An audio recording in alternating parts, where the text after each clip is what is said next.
Hello, Richard here from EagleSix Airsoft. We're just going to be doing another quick function test video on this MP7 gas blowback. This has had the Nineball type ball barrel installed, the Nineball Hop Rubber and the EagleSix flat nub, and to give the extra lift on some of those heavier ammos that gas blowback users like to use.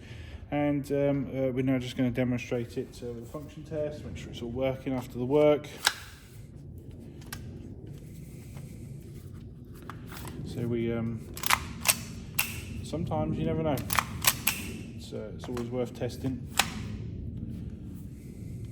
Oh crap.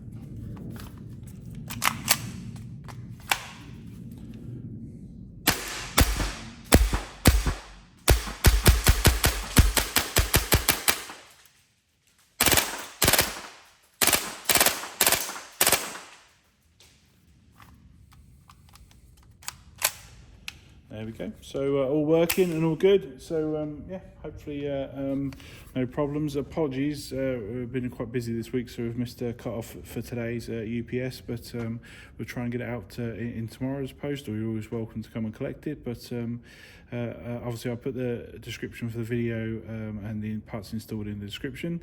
And hopefully, it's everything you're looking for, and we can get it to you as soon as we can, and you can start enjoying it and having fun. So excellent. Hope you had fun with it. Thank you.